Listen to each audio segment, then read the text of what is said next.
One thing that I like about Milwaukee on the business aspect, as opposed to, let's say, Chicago, my hometown, is that there's a humongous sense of camaraderie here. I love that. Like, Chicago, love you, but it's a cutthroat city. Milwaukee, it's like we all want to see each other thriving, and we all get along with each other. I don't look at the restaurant down the street as competition. Those are my friends. We encounter a lot of people that are really surprised when they get to Milwaukee. So having our gift shop, we get a lot of people that are here for a Brewers game, here for a Bucks game, here for a conference. They walk in the door and they're like, wow, I had no idea, and then we have no idea what they're going to say next. But often it's, we had no idea Milwaukee had such great historic architecture. We had no idea there were so many great breweries here. We had no idea the downtown had so much going on. So we're really happy to hear that all the time. As we know through our market research and the conversations we have with everybody from a CEO of a corporation to interns at particular events, walkability, the diversity in ways that people get around, whether it be biking, walking, the future streetcar. I think everyone's really excited about having options. And at the end of the day, how we leverage those options, they build on one another, it just leads to the overall attractiveness of the city. Public transportation started in Milwaukee in 1860. It was horse-drawn carriage. It was like that for a while. Bicyclists now find workarounds. We have to find workarounds. Like, what's the least traveled street? You know, where is there wider street? That shouldn't be. It should just be integrated into part of the fabric of Milwaukee. And also, it's pedestrian too. You know, it makes it more pedestrian friendly as well as bike friendly. One of our primary roles is enforcing parking regulations, of course, throughout the city. And we have a night parking program that requires permits here in the city between 2 to 6 a.m. So historically and in the past, up till 2014, that required a actual stickered permit that our customers put in the windshield, in the back windshield of their vehicle. And you can imagine how fun that is to stick a sticker in the windshield, and then enforcing that, especially in inclement weather conditions where there's snow and foggy windows and it's difficult to see and they peel off because of humidity, and then they get stuck in the machines when people purchase them. That all is just inefficient. Before LPRs, we had to search for a permit that the citizen put on their vehicles. And sometimes they put them on the back, sometimes they put them on the front, sometimes they put them on the other side. So we had to look for actually permit in order for us to do night parking. And that was kind of a hassle, especially in the winter time, because now we have to brush off snow and look for a permit. So we had to always get out the vehicle just to look for a permit.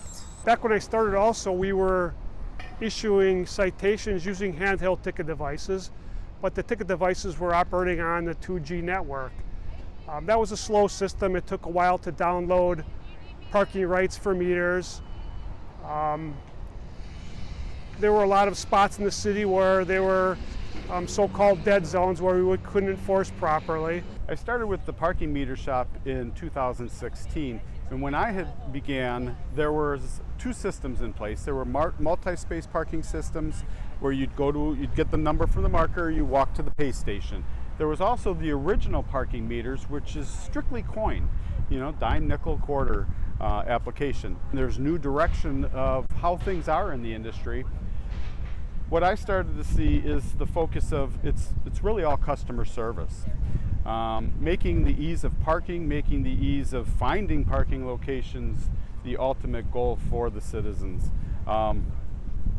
So with that, the city started looking into some of the newer technologies, seeing how that the multi-space is a technology that's aging out. The single space that we had before obviously is obsolete. So now there's this invention of new smart meters. They do everything. You can pay by phone, you can pay by credit card, you can use the app, Park Mobile app. You can, again, use coin. So there's a number of different features that when you use those different applications, it'll push time right to that smart meter. It's exciting to see so many opportunities being, discussed and on the way, and I'm excited to see the city change. The reason I think there's so much growth in commercial real estate right now downtown Milwaukee has everything to do with with that one person making the leap, and whether that was the Bucks making the investment downtown or whether it was 833 being developed, the first office building really constructed east of the river in over a decade, is that people saw that it could happen. And they've always kind of said, I want to be downtown, but is it really possible? And then the next person went, and the next person went, and then all of a sudden it's the place to be. Well, just the construction alone has just been phenomenal the last few years with the Northwestern Mutual Towers and the new apartments and multi-use building and the 330 building and just so many different Germain building restorations and new hotels and things like that. So it's just blossomed in the last 10 years. And I think too, just the population of downtown, I believe there's a little over 80,000 people that work downtown and about 26,000 that live downtown. And so the whole influx of people just clamoring to be downtown, and it's so cliche, but live, work, play downtown. It's just been amazing. Since our inception, now it's 21 years ago, and I've been very fortunate enough to be part of this organization, we have really seen Milwaukee downtown do a 180 in terms of the quality of life, the energy, the vibrancy, the engagement of people who are on our streets. We're very focused on the number of constituents that we have, our customers that we are here to serve. So it could be people who live here, who work here, who play here, but we also look at it in terms of how people are mobile throughout our downtown. So pedestrians who are walking, it could be mothers with carriages, it could be people with disabilities, it could be elderly individuals, it could be individuals who are bicycling.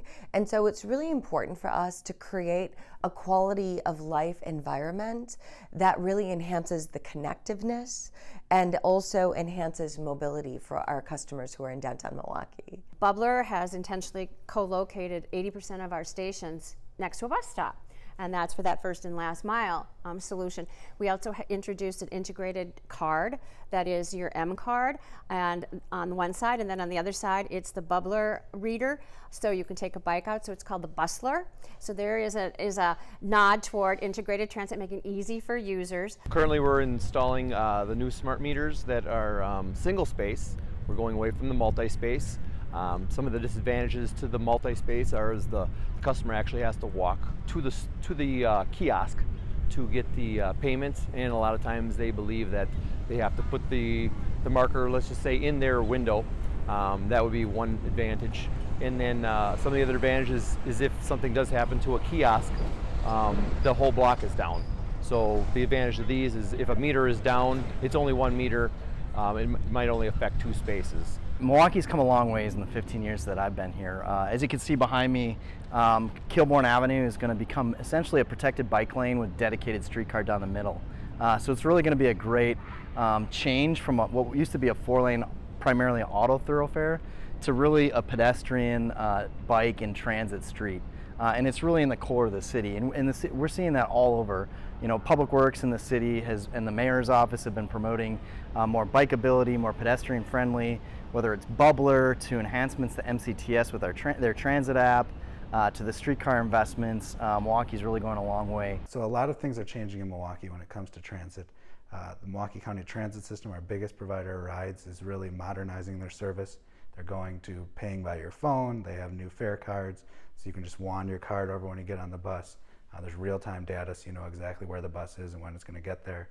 The city is adding a streetcar system that'll be a good complement for the existing bus system. And then there's things like Bubbler Bikes, the bike sharing system that's coming online, and now the potential of dockless bike share coming to Milwaukee. I've definitely had my time on Bubbler Bikes, Uber, Lyft, and of course the parking solutions have been awesome. Getting around town and finding somewhere to park. You don't have any coins, you can just jump into the app and you have your car automatically loaded up inside the app.